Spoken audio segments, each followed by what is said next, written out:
Actores políticos analizan posibles ajustes para el nuevo decreto. Comercio en la avenida Quito agoniza por la falta de zonas de parqueo. Carnet de discapacidad continuará teniendo validez hasta el 2022. Un hombre fue encontrado sin vida en un lote baldío en Santo Domingo. EQ 911 reporta más de $2,000 en daños debido a manifestaciones. En los deportes, la sub-17 del 3 de julio se prepara para la segunda fase del torneo nacional. A continuación, las noticias en detalle. Las noticias en el informativo, con Osvaldo Garzón. Buenos días, señoras y señores. ¿Cómo están ustedes? Espero que totalmente bien y muy optimistas para sacar adelante esta nueva jornada de trabajo, siempre acompañados por Majestad Televisión, su canal preferido con la mejor programación, y además en las mañanas, al mediodía y en la noche les ponemos al tanto de lo que pasa a nivel local, nacional e internacional. Un abrazo para la gente que está en el exterior, lejos de su tierra, pero allá están muy pendientes de lo que pasa acá en la provincia, de lo que pasa en el país, especialmente en estos últimos días cuando ha habido convulsión, ha habido paralización. Estaban muy preocupados y siempre bien informados a través de la señal de Majestad Televisión por las redes sociales. ¿Quiénes son los invitados para esta primera edición? Vamos a saber. Javier Aguavil, presidente de la Confederación de Nacionalidades y Pueblos Indígenas de la Costa Ecuatoriana, para dialogar sobre los acuerdos con el gobierno nacional para generación de nuevo decreto. Vinicio Rosillo, analista jurídico, para tratar el tema análisis sobre detención de funcionarios por alterar el orden público durante manifestaciones. Víctor Hugo Torres, historiador y sociólogo, para dialogar sobre las cifras de desempleo y alternativas para generar emprendimientos. Bien, ya conocen ustedes cuáles son los invitados, qué temas vamos a tocar con ellos, que por cierto son temas de actualidad, son temas de interés para nuestros televidentes, así que atentos a nuestra imagen. Saludos a la gente de los barrios, de las cooperativas, siempre allí están muy pendientes desde las primeras horas de la mañana antes de salir a trabajar para saber qué pasa en el ámbito periodístico. Revisamos titulares de la prensa escrita a continuación.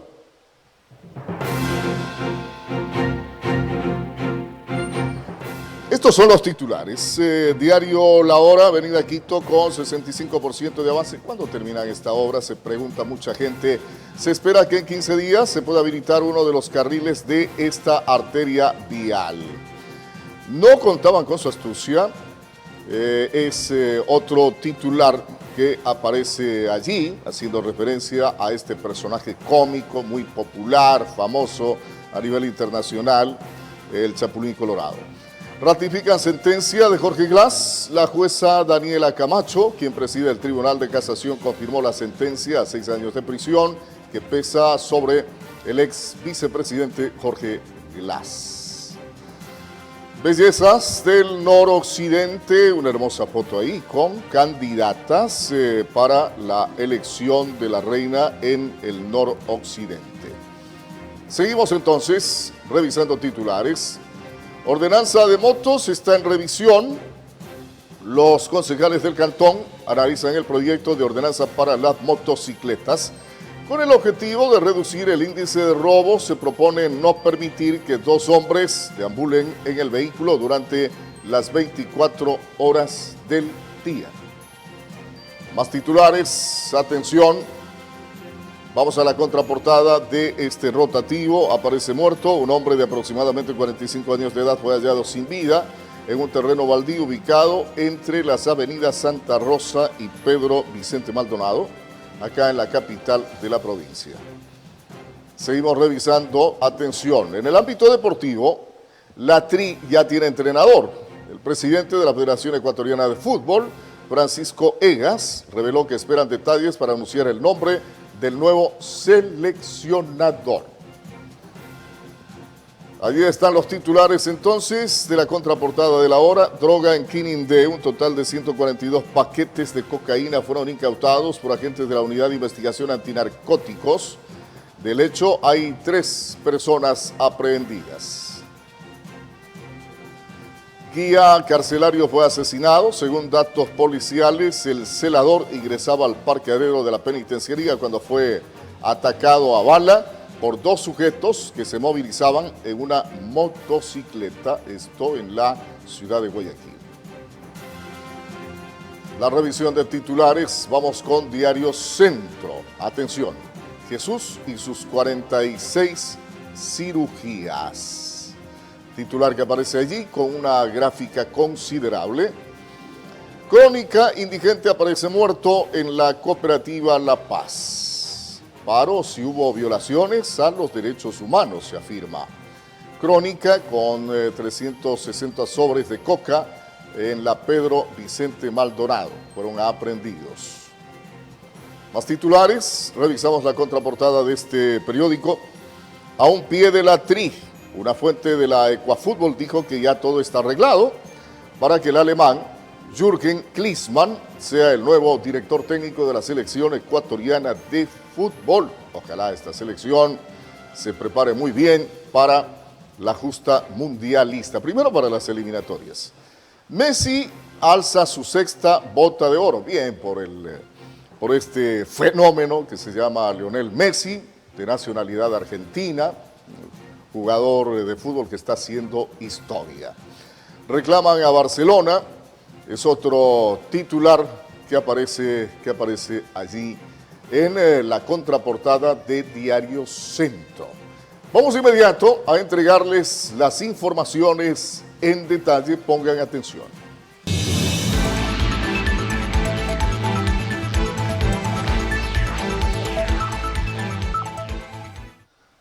Los comerciantes de la avenida Quito están preocupados por las pérdidas económicas que generan por el ausentismo de clientes ante la falta de parqueaderos.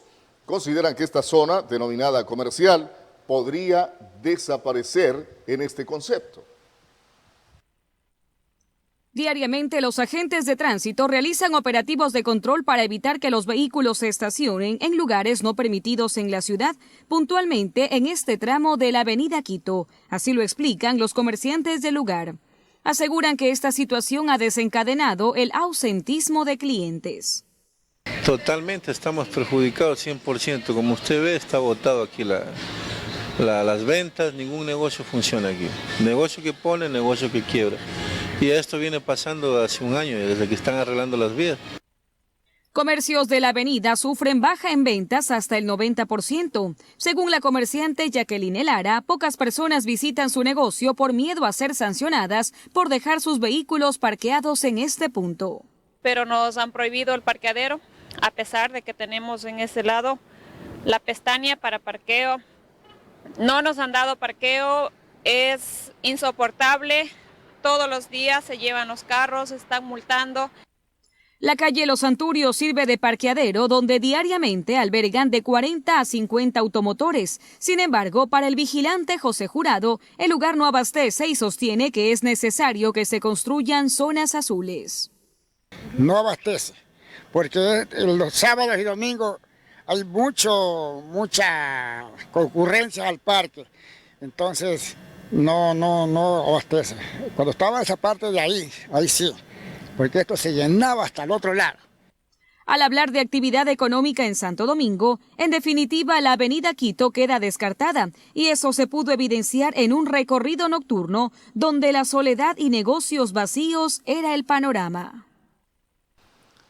Desde el inicio, cuando recién se estaba implementando el proyecto, ya había esta preocupación por parte de los moradores, especialmente de quienes tienen establecimientos comerciales en la avenida Quito. La ausencia de parqueaderos. Ha avanzado la obra y está por culminar y sigue manteniéndose el mismo problema. Hay un espacio sumamente amplio para los peatones, pero no hay parqueadero. Extraña y no sabemos cuál fue la concepción técnica de quienes hicieron el proyecto, el criterio técnico que tuvieron para hacer ese proyecto, dejar sin parqueaderos a los locales comerciales en la avenida Quito, habiendo suficiente espacio para aquello.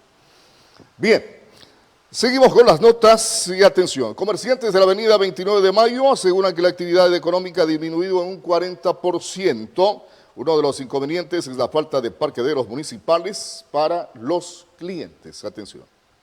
Santo Domingo cuenta con una población de más de 368,000 habitantes. Si recorremos toda la ciudad se puede apreciar una gran diversidad de edificaciones, comida y comercio. Un lugar que se ha hecho muy popular es la avenida 29 de Mayo. Sin embargo, con el pasar del tiempo, los comerciantes sienten el decaimiento de la actividad.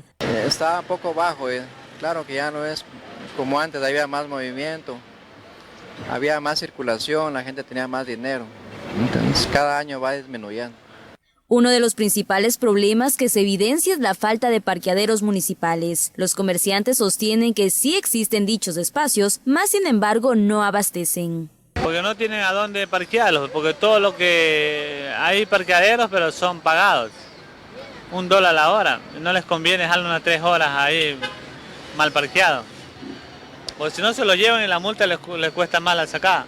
Para ellos es normal ver cómo los agentes de tránsito se llevan a diario los vehículos que se encuentran mal estacionados en el lugar. Rodrigo Ferrín trabaja en este lugar hace más de 4 años. Él expresa la necesidad que tienen los dueños de los negocios de un establecimiento para poder dejar sus automotores. Y que necesite dejar el carro estacionado esas 8 horas y que creo que la hora te la cobran a $1, no sé, no me imagino.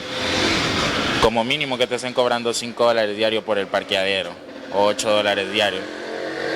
Representa bastante, imagínate al mes cuánto te sale. Esperan que estos inconvenientes sean solucionados y que poco a poco se vaya dinamizando la economía en la ciudad y sobre todo en el país. Nicole Albán, El Informativo. Seguimos con las noticias. Según el Consejo Nacional de Discapacidades, cuyas siglas son CONADIS, los carnets emitidos por el organismo que debían caducar el fin de año continuarán teniendo validez hasta el 2022. Sin embargo, al momento, en las casas de salud de Santo Domingo no cuentan con ninguna disposición en ese sentido. Atención.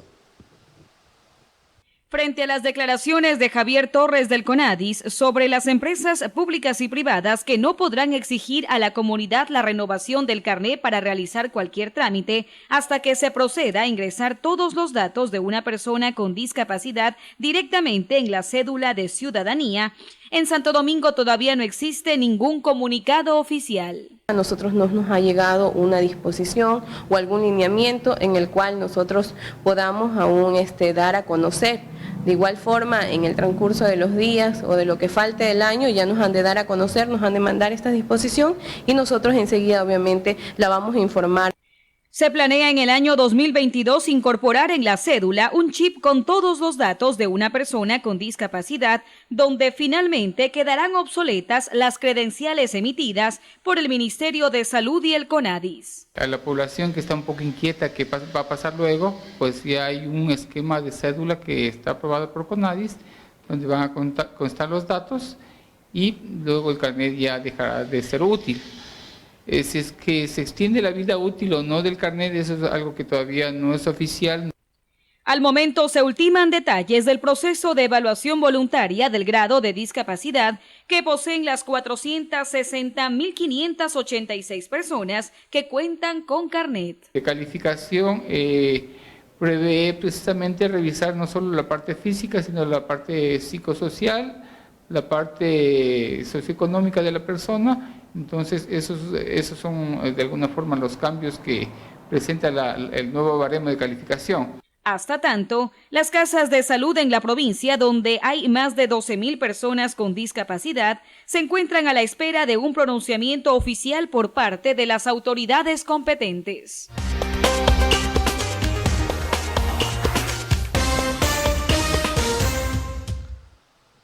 Los diálogos para la elaboración de un nuevo decreto ejecutivo referente al precio de los combustibles está en marcha. Sin embargo, actores políticos de Santo Domingo dan a conocer sus propuestas para que el decreto no afecte a la economía del país.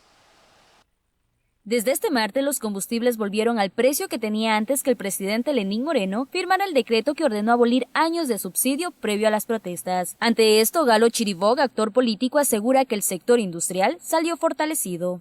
Mientras tanto, el sector que produce las cosas perecibles, el agricultor pequeño, el agricultor mediano, la agricultura, la ganadería en sí, es la que ha perdido, la parte industrial no ha perdido. Una de las propuestas de Miguel Ángel Moreta es la inversión de vehículos eléctricos debido a sus ventajas frente a los automotores de combustibles tradicionales. Manifiesta que esto ayudará al ahorro en consumo respecto al medio ambiente, entre otro tipo de razones. Creería yo que, por ejemplo, en el tema del transporte, hubieron desatinos en cuanto a las medidas, porque si se quitaba el subsidio de los combustibles, debió el gobierno haber previsto que una masiva importación de automóviles, de motocicletas y de buses eléctricos. Chiriboga sostuvo que los subsidios deberían ir enfocados al sistema productivo. Sin embargo, por muchos años, esta ayuda ha sido desperdiciada. Como pueblo ecuatoriano deberíamos pedir de que se eleve eso para poder sincerar y que no hayan esas tremendas fugas de los combustibles y del gas a través de las fronteras, a través de la zona marítima. Entonces tenemos muchas fugas, no hay control. Además, Moreta acusa al expresidente Rafael Correa de estar detrás de las protestas violentas que paralizaron el país durante 11 días. No, yo creo que uno de los grandes perdedores es el correísmo, pero hoy está demostrado que ellos hicieron todo un trabajo concertado de conspiración y terrorismo. Le cuestionamos sobre la creación de una asamblea constituyente es posible, lo que su respuesta fue enmarcada que puede ser, siempre y cuando no se vea afectada la dolarización. Nicole Albán, El Informativo. En el ámbito económico también se hacen análisis, se especula inclusive sobre lo que puede ser el nuevo decreto que reemplace al 883, que fue derogado por el presidente de la República luego de las movilizaciones realizadas a nivel nacional. ¿Qué pasará? ¿Qué efectos tendrá? ¿Qué impacto tendrá en el ámbito económico un nuevo decreto de esa naturaleza? Les tenemos la nota. Luego de la derogatoria del decreto 883, donde se estableció la eliminación del subsidio a los combustibles, el gobierno nacional se encuentra analizando reemplazarlo con otro, a lo que varios analistas económicos dan su opinión cómo debería ser establecido. Ese objeto social es el que hay que focalizar en el tema de los subsidios, para que este objeto social cumpla con su objetivo de hacerlos menos desamparados a quienes menos tienen dentro de la sociedad. Para el presidente de la Cámara de Comercio, Cleber Carrión, es importante que se haga la eliminación de subsidios para el sector del transporte dedicado al comercio, pero con respectivo refuerzo de leyes a fin de evitar evasores de impuestos. Entonces, si a esta persona que tiene su vehículo como una fuente y una herramienta de trabajo, le quitamos el subsidio en el escenario de que no vendo, me quitan un subsidio, me hacen más caro para producir, por supuesto que le van a afectar. Por su parte, el analista económico Félix Pilay, el Ejecutivo no debería hacer eliminación de subsidios y más bien buscar recursos en otros sectores. Esos que vamos a recibir por impuestos, los ingresos que vamos a recibir por la venta de petróleo y otros ingresos, esos son los ingresos nuestros. Por lo tanto, como todo el país sabe, a los empresarios se les condonó 4.500 millones de dólares que debían ingresar al presupuesto. Mientras tanto, los analistas coinciden en que el gobierno nacional debe analizar este tema tomando como referencia todos los grupos involucrados y con ello no se repita una paralización. Mariela Peralta, El Informativo.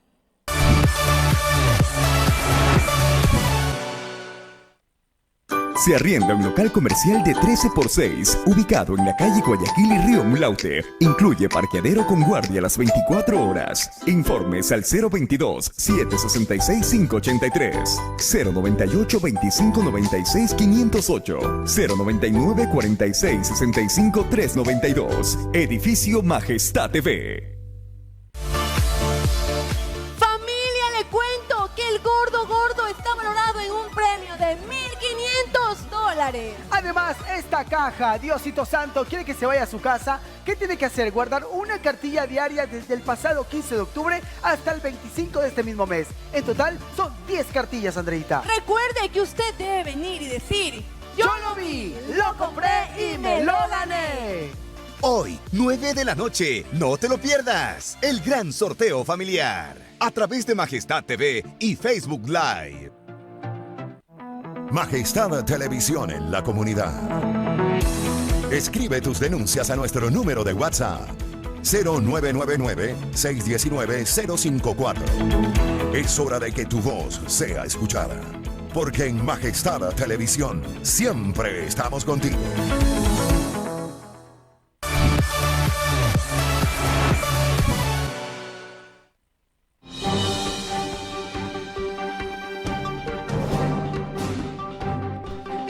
Vamos a materia de entrevistas. Este momento aquí la primera emisión de El Informativo. Está con nosotros Javier Guavil, es el presidente de la CONAICE, de los pueblos indígenas de la costa ecuatoriana.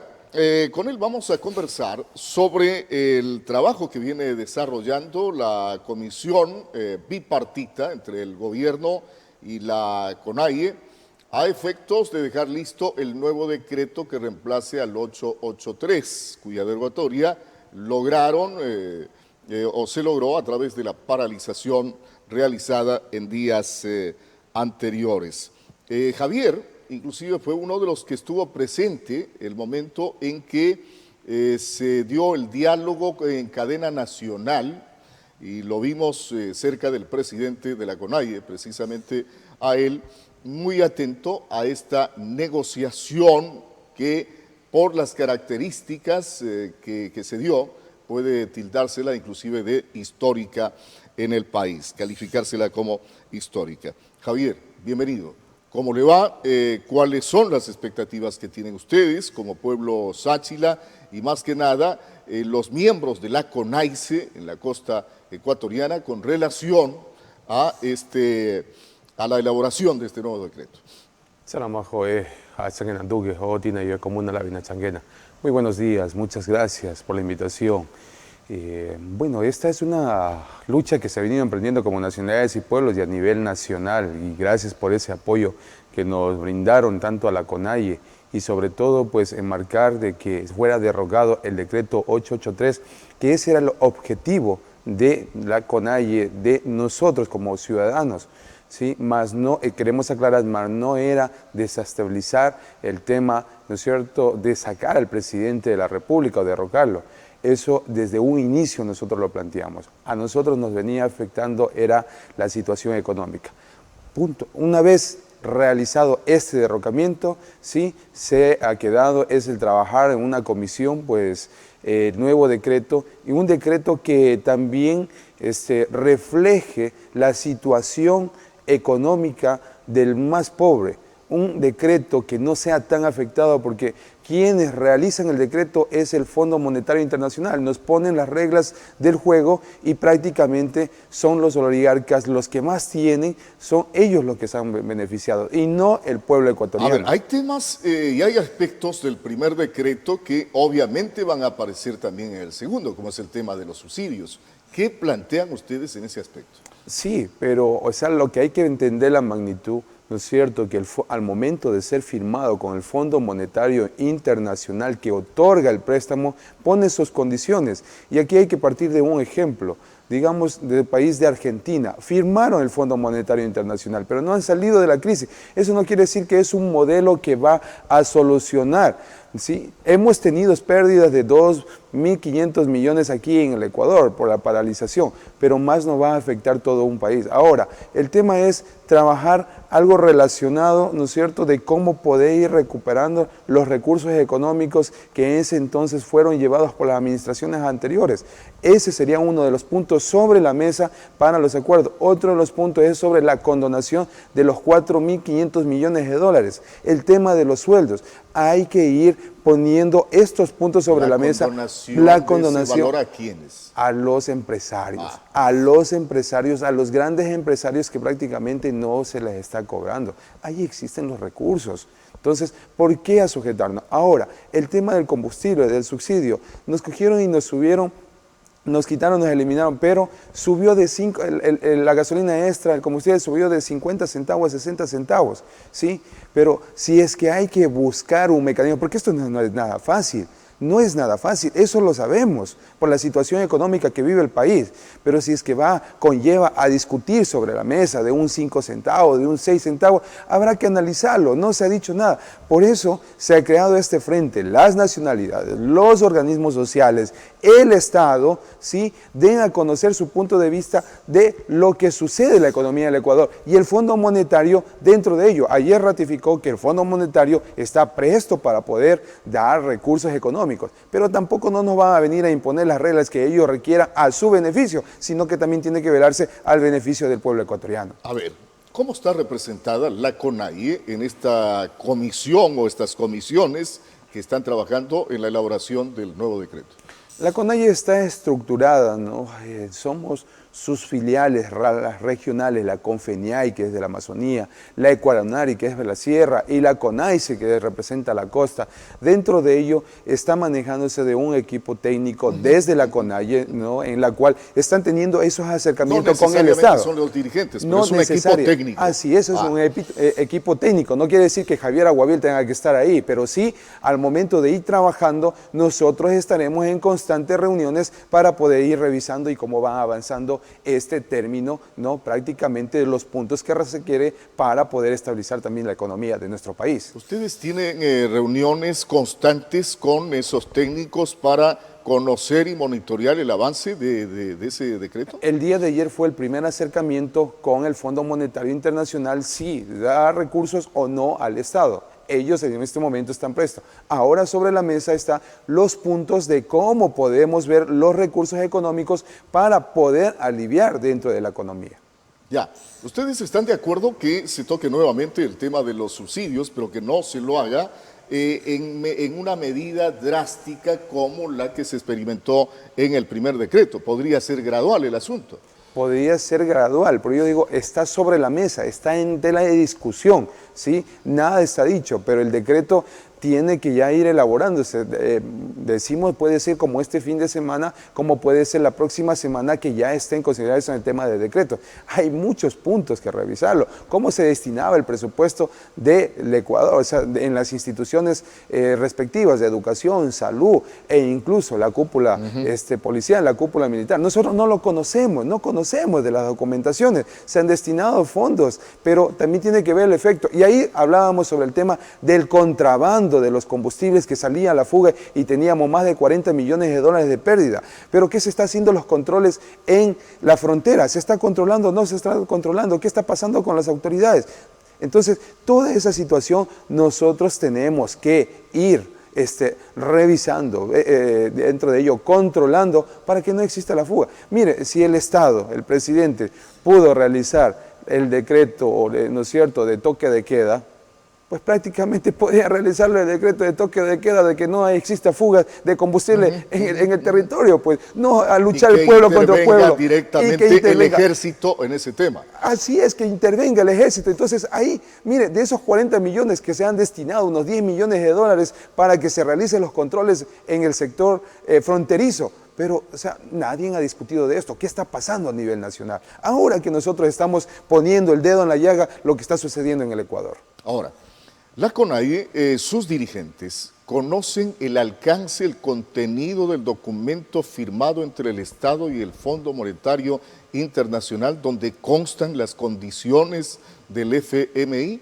No conocemos, es sobre esto que ahora estamos trabajando. ¿Cuáles eran aquellas normativas, condiciones que nos ponían al Ecuador? Eso muy poco lo sabemos, lo único que supimos es que ya se estaba firmando y había este decreto del 883 de las medidas de paquetazo, nada más. Esta es la oportunidad de ir conociendo poco a poco qué es lo que sucede en estos acuerdos. Se está hablando de los daños ocasionados durante la medida de hecho llevada adelante en el país en días anteriores. ¿hasta qué punto asume responsabilidad de los daños causados, del vandalismo, de un poco de aspectos que se dieron obviamente de manera coyuntural a la medida de hecho?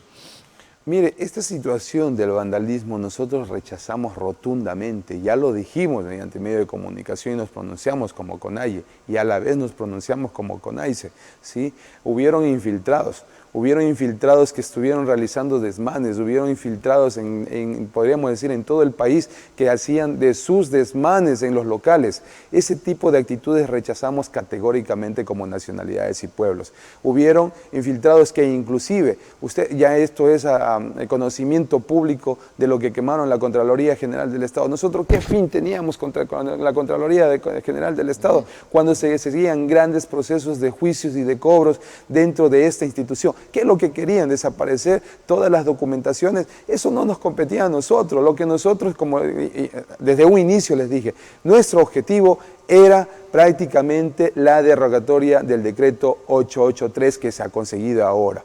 Pero dentro de esto también, sí, sabemos que la situación es muy difícil. Mire, la justicia ordinaria tenía que seguir su proceso y las investigaciones correspondientes. Perfecto. A ver, el día que se implementó el diálogo en cadena nacional, no solamente plantearon la derogatoria del decreto 883, que ya se lo ha realizado por parte del Ejecutivo, sino también la salida inmediata de la ministra de Gobierno y del ministro de Defensa, lo cual todavía no ha sido atendido por parte del Gobierno ante este planteamiento que hizo la CONAIE. Sí, nosotros dejamos planteando sobre la mesa y exigiendo al gobierno que estas dos personas tendrían que cesar de sus funciones por estos actos de lesa humanidad, sí, y sobre todo pues a nuestros hermanos indígenas. La CONAIE, pues como su representación, no nos vamos a quedar ahí, se seguirán procesos internacionales, sí. Esperamos que ya el gobierno tome las decisiones correspondientes. Mientras tanto, hemos tenido conocimiento que el día de ayer han sido destituidos 2 coroneles, 2 generales. Hubo cambios en la cúpula de las Fuerzas Armadas. Ha existido cambios ahí prácticamente. Tanto en el Comando Conjunto de las Fuerzas Armadas como también en el Ejército. Pero eso no quiere decir que ya haya sido la solución, ¿no? Alguien tendrá que responder por los asesinatos o por las muertes de nuestros hermanos indígenas. ¿Van a insistir en esto de la separación de los 2 ministros? Eso está como planteamiento base, sí, que se lo realizó desde la CONAIE. Nosotros vamos a dar el seguimiento. Bien, ¿cómo se mantiene la CONAICE a nivel de la costa? ¿Cómo se mantiene en cuanto a esta espera de los resultados del nuevo decreto? Bueno, nosotros como Regional Costa, con los presidentes y quienes conforman la Regional Costa, no es importante dar a conocer. Está conformado por los hermanos de la nacionalidad Sáchila, Chachi, ¿sí? Épera, Aguá, Manta, Pulcro, Huancavilca. Ellos son los que están constituidos como Regional Costa, pero también se ha tenido la coordinación con los pueblos montubios, con los pueblos afro, ¿sí? Con los campesinos, agricultores del sector de la costa. Entonces, nosotros estamos a la expectativa dentro de ello lo que vaya sucediendo, lo que nos informe a la vez desde la CONAIE, pero a su vez sí estamos por realizar una reunión aquí en Santo Domingo con los representantes y dentro de ello también ir realizando los análisis y los aportes que podamos conseguir y las estrategias y mecanismos de cómo poder ir mejorando esta economía. ¿Cuál fue el protagonismo de la CONAICE durante la paralización? El protagonismo de la CONAICE es que nosotros estuvimos un frente de lucha también en la ciudad de Quito, pero también desde el territorio. Podríamos decir que es por primera vez que nosotros nos levantamos a realizar una manifestación pacífica, como reza la Constitución, el derecho a la resistencia en el artículo 98, y desde cada uno de sus sectores realizaron estas paralizaciones, estas marchas, que aquí en Santo Domingo ustedes también pudieron ver lo que cada nacionalidad tenía su representatividad y su coordinación con los representantes locales. Aquí la gobernadora de la nacionalidad de Sáchila, Diana Guavil, coordinó con los sectores organizados, ¿no es cierto?, sociales, y a su vez también con los hermanos quichuas, con los hermanos chachis aquí en Santo Domingo. Bien, gracias por estar acá con nosotros, Javier Guavil. presidente de la CONAICE, la Confederación de Nacionalidades y Pueblos Indígenas de la Costa Ecuatoriana, y su expectativa sobre lo que puede ser el nuevo decreto ejecutivo en cuanto a medidas económicas. Gracias por estar acá con nosotros. Vamos a una breve pausa y volvemos.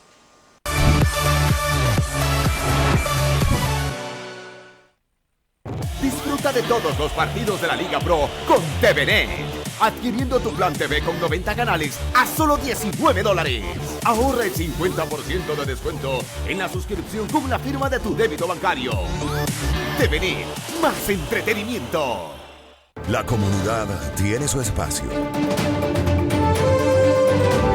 Envíe sus denuncias a WhatsApp 0999-616-054. Comunidad al desnudo, más cerca de usted. Por Majestad Televisión. La credibilidad y la veracidad nos caracteriza porque nos apasiona la noticia.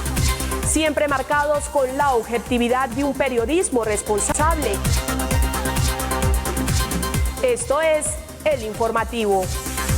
Marley Vargas, en el Informativo Tercera Emisión. Por Majestad Televisión.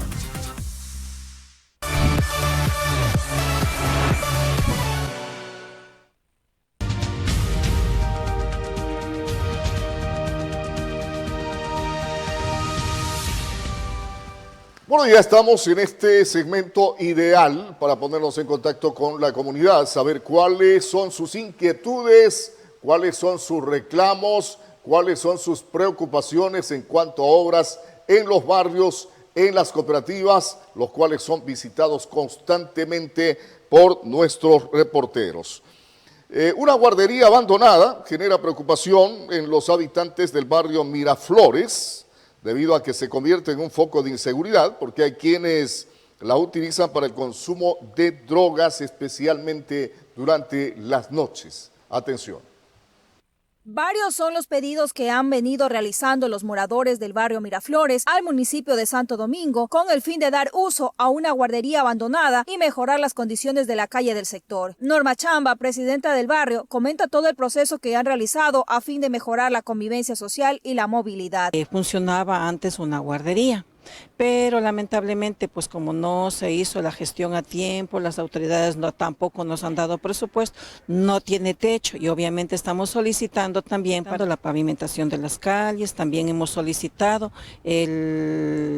una cancha sintética y con la cubierta respectiva y cerramiento para que quede algo bonito. Al momento, una parte de la calle principal se encuentra asfaltada, pero el tramo restante es empedrado. Además, residentes expresaron que en esta infraestructura hay grupos de personas que se dedican a consumir sustancias ilegales.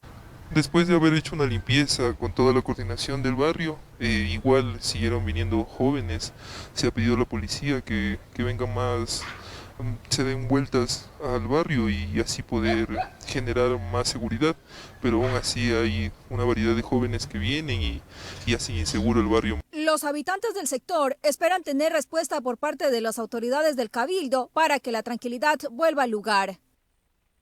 Bueno, y estuvimos también en la cooperativa de vivienda Defensores de Paquilla, segunda etapa. Ahí los moradores están preocupados por el mal estado de las calles y la inseguridad que se experimenta en el sector. Atención. El temor a ser víctimas de la delincuencia es constante en los habitantes de la cooperativa Paquilla, segunda etapa. Aseguran que los robos son constantes en el sector.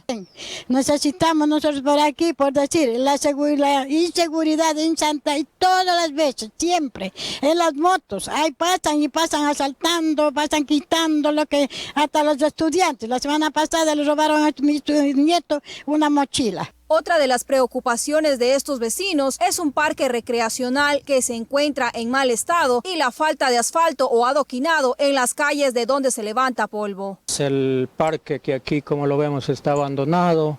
La línea de buses que en el invierno es un lodacero. En el verano ahorita no ha visto nada de polvo, pero eso es demasiado. Son años que nosotros vivimos con esto así, estas calles, lodo, polvo. Son como más de 15 años. Hasta tanto, los habitantes solicitan a las autoridades competentes brindarles la debida atención y solución a sus problemas. Mariela Peralta, El Informativo. Continuamos con las informaciones. Cooperativa Las Playas. Allí los moradores están preocupados por el mal estado de las calles. Hay cerca un botadero de basura también que les está molestando a los habitantes y la falta de luminarias, falta de suficiente alumbrado público es otro de los problemas en el sector. Basura e inseguridad es lo que padecen los habitantes de las calles Carlos y Jorge Herrera de la cooperativa Las Playas de Santo Domingo. Ellos expresan su inconformidad por esta situación. Aquí los vecinos botan basura, lo que es mortecina, y eso lo afecta a aquí nuestra cooperativa, porque eso ya se ha hecho como forma de un basurero. Pulmones, no puede uno pasar mucho tiempo, las horas por aquí, lo roban, todas esas cosas. Para los peatones, la calle es intransitable por el insoportable olor y la inseguridad que se vive. Así lo comenta Marisol Vélez, moradora del sector. Sí, pero ya he dejado de usar porque la verdad es que da miedo, porque habitan bastante así personas que de mala fama, así como que fuman, así, muchachos que fuman. Y se ve que también que tiene muy mal olor, entonces opto por coger moto o taxi. Alonso Rivas manifestó que transitar en vehículos por la noche también resulta peligroso. Esta calle no cuenta con alumbrado público. Este botadero de basura está muy peligroso porque aquí hay bastantes asaltos, a diario roba a la gente bastante y donde quiera vienen a botar así cosas muertas, perros, desperdicio de pescado, todo eso. Por lo general siempre roban más el pasado la cena adelante, ya comienza la gente a robar. Los moradores hacen un llamado a las autoridades competentes para evitar que personas extrañas arrojen basura en esta calle y además solicitan más rondas policiales para salvaguardar la seguridad de los habitantes.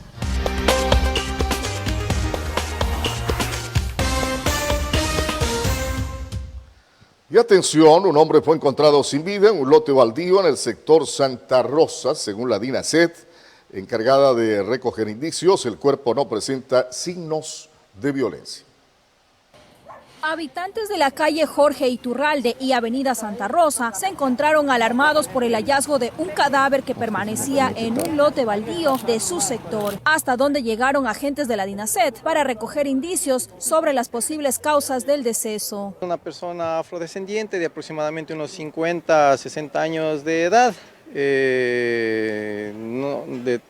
con textura delgada, no tenemos más características al momento. Y siempre han dormido. No es primera vez que vienen a dormir, sino que este muchacho apenas creo que 3 días, porque no, nadie lo conoce por aquí. ¿Usted ya conoce? Claro, ya conocemos los que vienen a dormir por aquí. Uy, que cierren ese terreno, porque ese terreno siempre es donde viene mucho vicioso, ladrón a dormir ahí. Según las indagaciones preliminares, no se encontró ningún tipo de droga y se presume que habría muerto por causas naturales. Que es un ciudadano con experiencia de vida en la calle, que se denomina a los señores mendigos o consumidores del lugar. Mientras tanto, el cuerpo fue llevado hasta medicina legal para su respectiva necropsia de rigor. Mariela Peralta, El Informativo.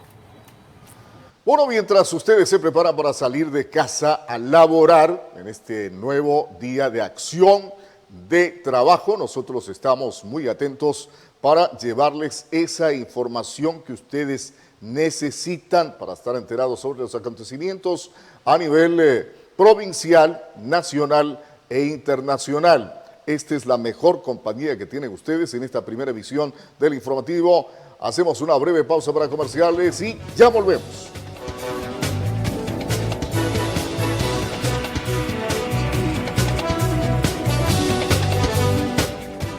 Conéctate con nosotros en nuestras redes sociales.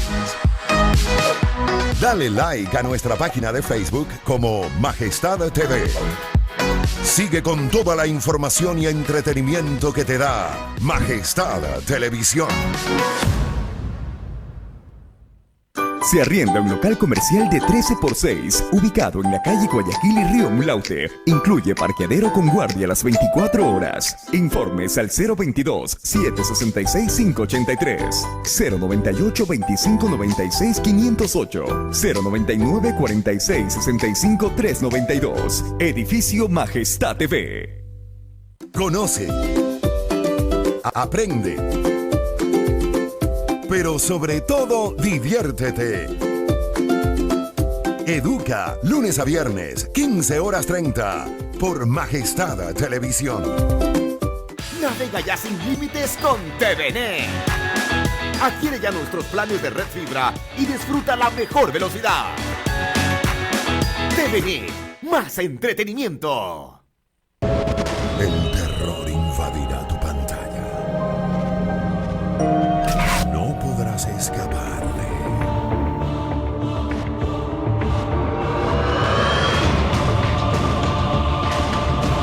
Los sábados del terror, desde las 22 horas, por Majestad Televisión.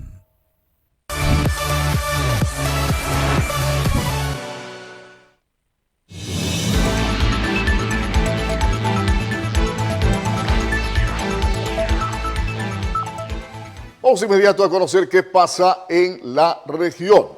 Hay una disposición que se mantiene todavía por parte del Ejecutivo en el sentido de que los gobernadores, a través de las intendencias generales de policía, tienen que hacer un control en los centros de abasto para evitar la especulación con los productos de primera necesidad.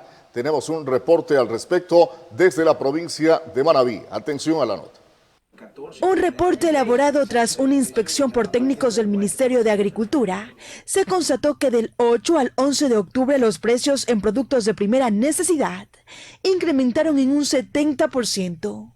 Para el pasado 14 de octubre los costos ya habían bajado, pero aún no llegaban a su tope normal. Hemos evidenciado ya que en ciertos productos hay una mejora, hay una baja de los precios y esto seguramente va a mejorar en el transcurso de los próximos días. Por citar un ejemplo, un cartón con 60 libras de tomate riñón que le costaba a los comerciantes hasta antes del 7 de octubre $12, subió en 4 días a $20, pero 3 días después se comercializó en $18. En el acompañamiento que hemos hecho, pues solicitamos la factura del comerciante mayorista para verificar si efectivamente están justificando este tipo de precio, ¿no? Desde la Intendencia de Policía en esta provincia, se informó que a partir de este jueves los operativos de control para evitar la especulación en comercios y mercados serán rigurosos, ya que durante estos 2 días, los comerciantes deben vender sus productos comprados durante las manifestaciones. Estimo que ya la papa que ellos compraron a precios altos ya tiene que haberse extinguido y el precio tiene que normalizarse en cada uno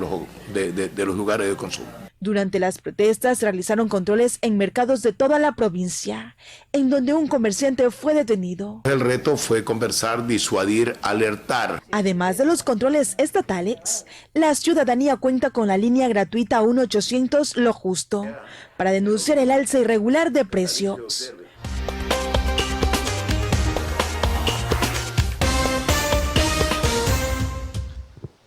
Varias cámaras del Servicio Integrado ECU 911 a nivel nacional fueron afectadas por las manifestaciones realizadas en días anteriores. Observemos la nota. Un perjuicio de $214.300 al sistema de vigilancia ECU 911 dejó la paralización de 11 días en contra de la eliminación del subsidio a los combustibles. Así lo informó Juan Zapata, director de la institución. Quizás tuvimos un récord histórico en este sentido. Tuvimos 470.800 llamadas, de las cuales 123.140 fueron por emergencias y 347.600 fueron por consultas. El organismo indicó que hubo daños en 80 cámaras, de las que 36 resultaron inhabilitadas durante las manifestaciones. Luego de una constatación en campo, 44 dispositivos resultaron afectados. Tuvimos 5 cámaras en Ambato, 6 en Babahoyo, 5 en Ibarra, 5 en Loja, 10 en Machala, 5 en Macas, 4 en Nueva Loja, 30 en Quito y 4 en Riobamba. Total afectación tuvimos 80 cámaras del sistema de videovigilancia. Zapata indicó que se colocarán denuncias en la Fiscalía que afectaron la operatividad del sistema de videovigilancia. Con ese objetivo se entregarán fotos, videos e información de los presuntos causantes de los daños.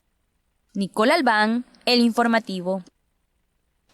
Una persona fallecida y otra herida fue el resultado de un atentado con arma de fuego. El hecho ocurrió en los exteriores de la penitenciaría de Guayaquil, cuando las víctimas que trabajaban como guías penitenciarios se prestaban a realizar su primer turno. 2 guías penitenciarios que se prestaban a realizar sus labores cotidianas fueron victimados con varios impactos de bala al estilo sicariato. Una de las víctimas, que respondía a los nombres de Roque Tacle, falleció mientras era trasladado a una casa de salud, y el otro guía, Jorge Basantes, quedó herido. El hecho ocurrió este 16 de octubre a las 6:30 de la mañana en los exteriores de la penitenciaría de Guayaquil, cuando Tacle y Basantes iban llegando en un automóvil de color celeste, donde 2 sujetos en moto realizaron varios disparos. Al momento, la policía judicial se encuentra realizando las debidas indagaciones para esclarecer el caso. Mariela Peralta, El Informativo. Un hombre fue asesinado por 3 sujetos encapuchados en el interior de su casa en el sur de Guayaquil. Uno de los sospechosos fue detenido por la Policía Nacional. El crimen se dio en horas de la madrugada. Los gritos de auxilio de la víctima y el estruendo del disparo alertaron a los moradores de la cooperativa 4 de marzo de la isla Trinitaria. Según comentan, 3 sujetos encapuchados ingresaron a esta casa para golpear y asesinar al dueño de la tienda. Y de ahí salimos nosotros a ver qué era, cuando vemos en la novedad de que el vecino sale disparado. Sí, solo un disparo nomás se escuchó, pero dicen que desde la 1 de la mañana lo tenían ahí arriba. La víctima fue identificada como Milton David Ramírez. Su esposa se percató del ataque y trató de detener a los sospechosos. Incluso menciona que recibió algunos golpes en la cabeza al buscar detener a uno de los agresores, a quien reconoce con el alias de Bebito. Según la denuncia presentada por la esposa del fallecido, los sospechosos aprovecharon este poste de alumbrado público para poder escapar, luego de asesinarlo en el interior de su casa. De lo que se conoce, el móvil habría sido una venganza. Cuando hubo hasta un saqueo aquí, no se pudo sacar nada de ahí, y ahí el vecino fue a poner una denuncia sobre el saqueo, y desde ahí creemos nosotros que es a base de eso. Que disparado se fue al hospital, ¿no? Sí, tiene 2 niñas y un varoncito tiene. Ramírez fue llevado de emergencia hasta el hospital Guayaquil, donde los médicos comprobaron su deceso. En un rápido operativo de la policía se logró la captura de alias Bebito, quien fue presentado ante el fiscal para la audiencia de formulación de cargos, mientras los familiares de David Ramírez exigen justicia.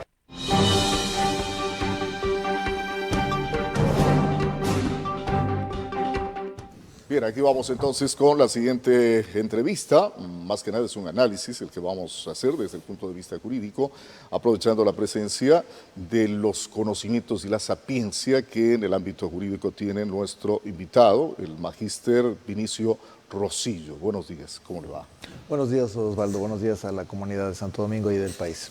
Hay personas detenidas a raíz de los hechos que se dieron durante la paralización que vivió por 11 días el país por una medida de hecho llevada adelante por la CONAIE. La lectura del gobierno es que se trató de desestabilizar al gobierno, se trató de atentar contra la estabilidad política del país. Y hay varias personas detenidas, una de ellas es la prefecta de la provincia de Pichincha, la doctora Pavón, y por otro lado también Alexandra Arce, de la exalcaldesa del Cantón Durán, entre otras personas contra las cuales ya inclusive se ha ordenado prisión preventiva por parte de las autoridades competentes. En el caso de la prefecta de Pichincha, a ella se la está acusando precisamente de rebelión. ¿Cuál es el alcance de esta figura que está tipificada en el COIP, concretamente en el artículo 336? Y en el segundo caso que citábamos, se la está acusando precisamente de alteración del orden y asociación ilícita establecido en el 370 de la misma norma. ¿Cuáles son los alcances de esta figura? El Ecuador en los pasados días de octubre vivió un estado de terror. Y este estado de terror se da en el marco de un ejercicio de un derecho, el derecho a la resistencia. Se desbordan actos violentos, de los cuales todos fuimos testigos, inclusive víctimas. Y alrededor de estas actuaciones, de estos actos y de estas omisiones, se cometieron muchos delitos. Específicamente, estos delitos giran en torno a los que tienen que ver con los atentados contra la estructura del Estado constitucional, y ciertamente dentro de estos tenemos a la rebelión, pero también tenemos otros, como el de sabotaje, el incendio, la instigación. Aparece una figura relevante aquí, y esta figura es una que se aparta de esta familia de delitos y se agrupa específicamente en lo que se conoce como terrorismo. Cuando la gente tiene miedo, cuando se infunde miedo generalizado en la comunidad a propósito del ataque a las personas o a los bienes, eso está tipificado en nuestra legislación como terrorismo.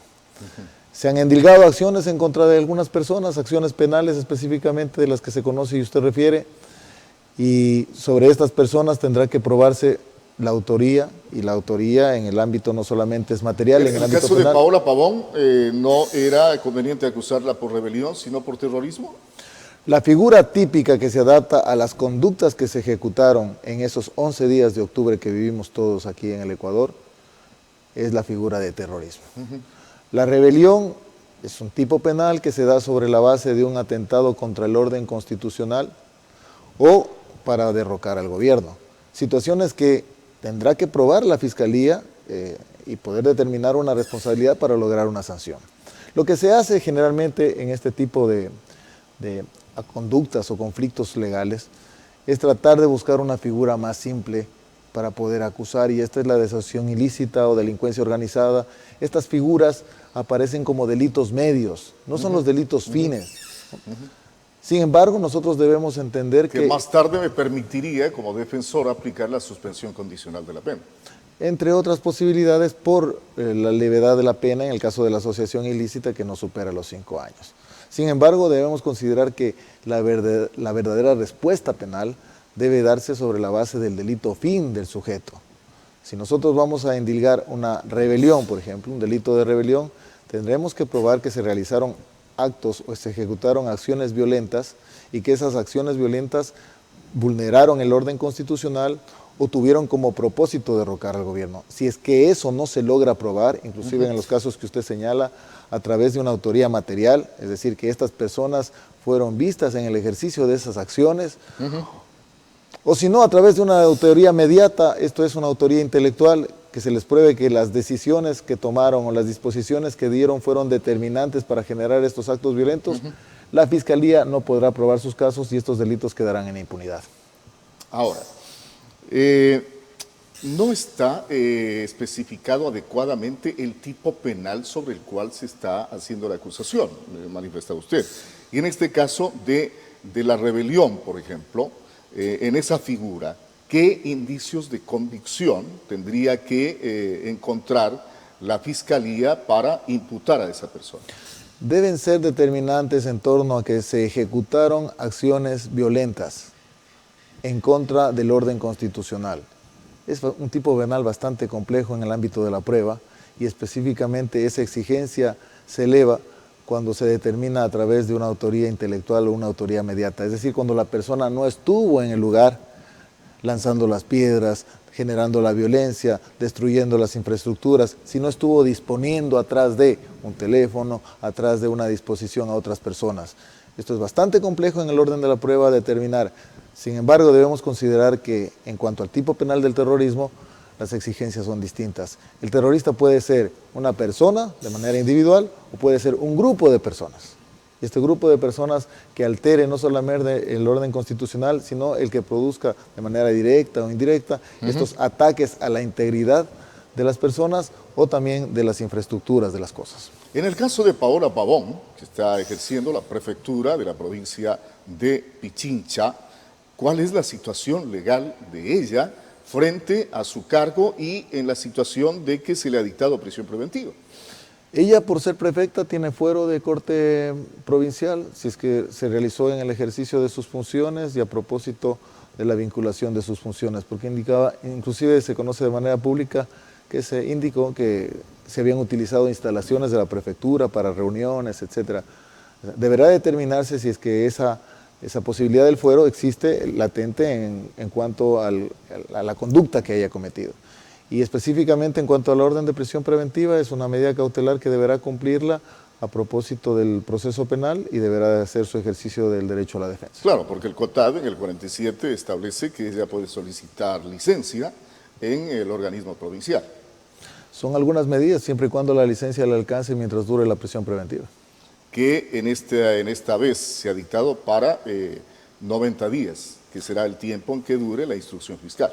Bueno, la prisión preventiva tendrá vigencia mientras se sustancien las etapas de instrucción, preparatoria de juicio y juicio, de manera que podría durar inclusive más de 90 días esa medida cautelar. Aprovechando sus conocimientos en el área jurídica y específicamente en lo penal, ¿cuál es su criterio sobre el caso Glass, el caso del ex vicepresidente de la República?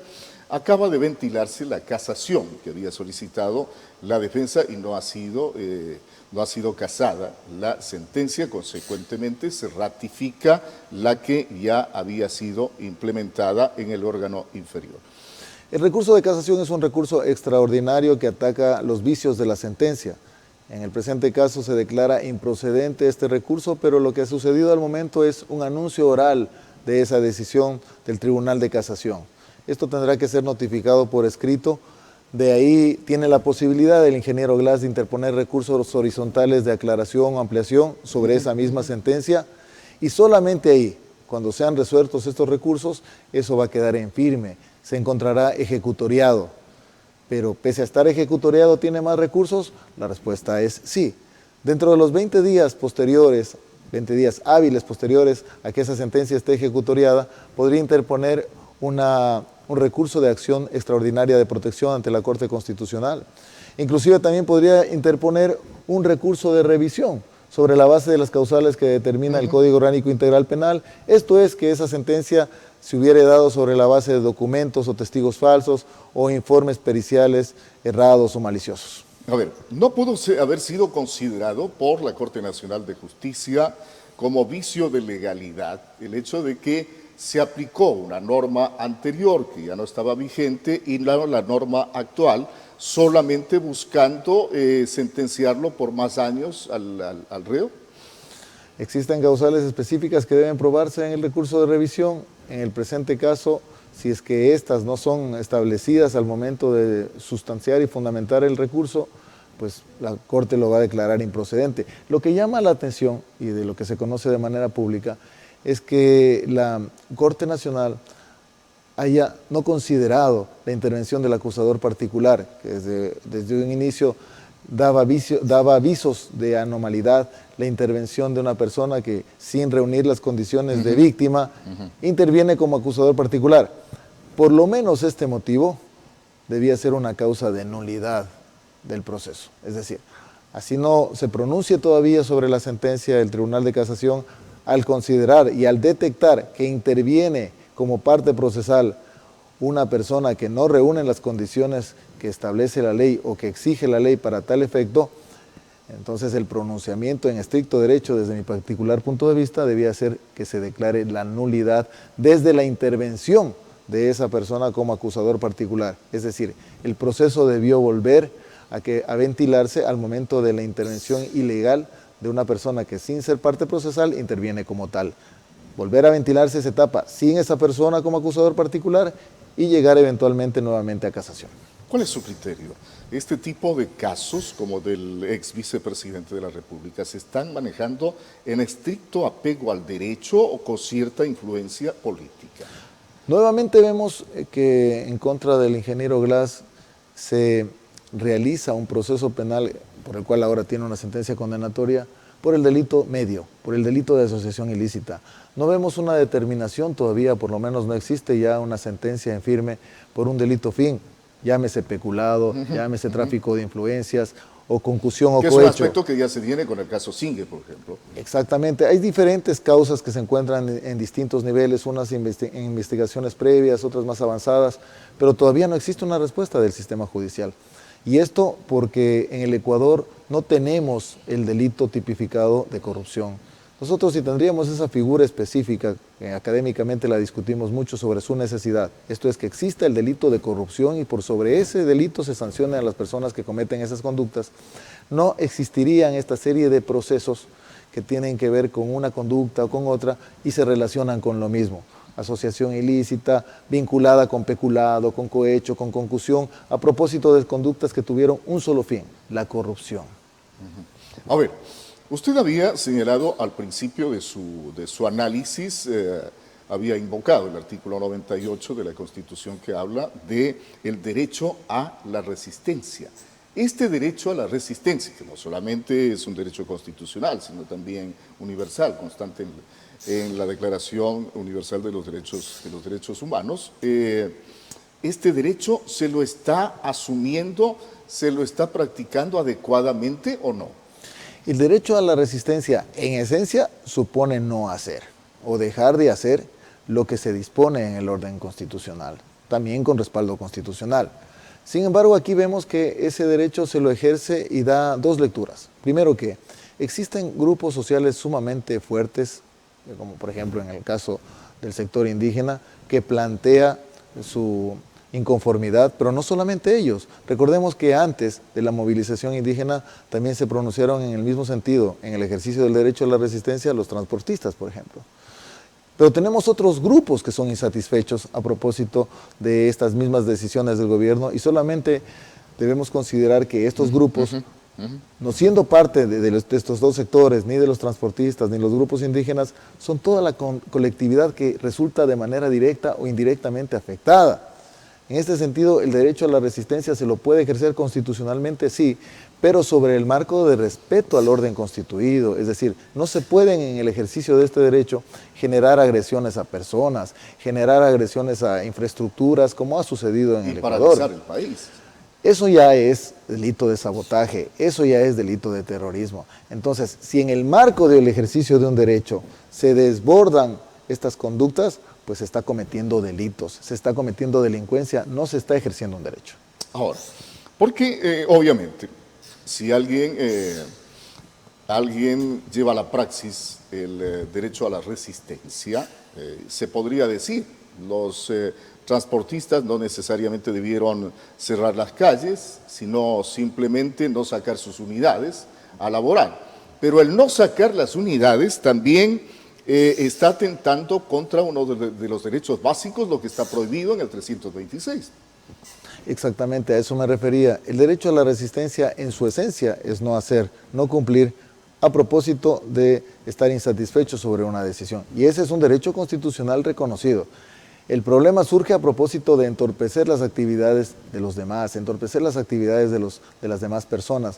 Pero más allá de eso, debemos considerar de que la lectura que nos da todo este problema es que existe una socialización que no se realizó adecuadamente antes de que surge el problema, de que se da un proceso de negociación bastante... Se pudo evitar esta medida. Se da un proceso de negociación bastante curioso, un proceso de acuerdo bastante curioso, y bastante curioso en el sentido de que los que se encontraban presentes en esa mesa de diálogo, del cual todos fuimos testigos a través de una cadena nacional, era el Contralor General del Estado, la señora Fiscal General del Estado, cuando en esa mesa de diálogo justamente tendrían que estar en primer lugar el ministro de Gobierno, la ministra de Gobierno, el ministro de Defensa, pero no los vimos a ellos ahí. Vimos a otros personajes ahí. Y estos personajes, si bien respetables, por cierto, no obedecen a la estructura de una vinculación en la decisión que podría tomar el Ejecutivo. Me parece por lo menos curiosa esa situación. Ahora, el 164 de la Constitución, en cambio, permite al Estado, para frenar estos excesos en las movilizaciones, en el derecho a la resistencia, declarar el estado de excepción. ¿El estado de excepción fue aplicado a su criterio convenientemente por el gobierno? El estado de excepción fue pertinente. Lo que no se advierte es una adecuada ejecución de este estado de excepción. Porque el estado de excepción permite limitar ciertos derechos y la intervención abierta, en este caso de la fuerza pública. Pero sin embargo, pese a estar en estado de excepción, vimos ataques desbordados en contra de las personas, inclusive en contra de las infraestructuras, una de ellas, la más emblemática, la Contraloría General del Estado. Es decir, ¿cómo nosotros podemos establecer una lógica a propósito de encontrarnos en un estado de excepción y que haya ocurrido ese ataque a la Contraloría General del Estado sin resguardo policial ni militar, o con un resguardo policial o militar debilitado? Esto es un tema que deberá ser analizado, y deberá ser analizado no solamente en el ámbito administrativo, me refiero al ámbito administrativo interno, policial y militar, sino también en el ámbito penal. Usted también tiene la lectura en el sentido de que en el ataque al edificio de la Contraloría se pretendió eliminar pruebas contra procesos en contra del anterior gobierno, cuando las pruebas ya están en la Fiscalía o están en la misma Corte Nacional de Justicia. Bueno, lo que hace la Contraloría es generar antecedentes que permiten iniciar acciones o continuar acciones que ya están en proceso y determinar eventualmente, en algunos casos, responsabilidades penales. Ciertamente la Contraloría es un órgano que tiene información muy importante, información sensible. Resulta bastante curioso también que se haya realizado un ataque directo, enfocado específicamente a este edificio en donde se encontraba esta documentación.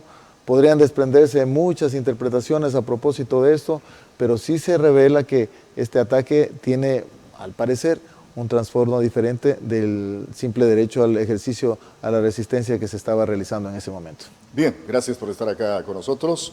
Magíster Vinicio Rosillo, especialista en Derecho Penal, conversando con nosotros y analizando los casos que se han presentado dentro de este ámbito como secuela después de la paralización que vivió el país. Gracias por estar acá con nosotros. Vamos a una breve pausa, volvemos.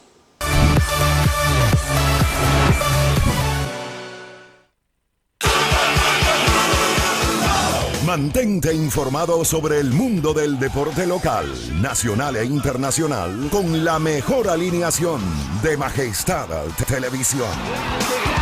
100% deportivo. Lunes, 20 horas, por Majestad Televisión. Ingresa a www.majestad.tv y mantente siempre con la mejor información. Nuestra señal en vivo, 24 horas. Porque en www.majestad.tv siempre estamos contigo. Las necesidades que ocurren en su comunidad las conoce de primera mano a través de nuestra pantalla. Sin importar dónde se encuentre, lo acompañamos con la información más destacada del día. Lady Carrera, en el informativo Segunda Emisión, por Majestad Televisión.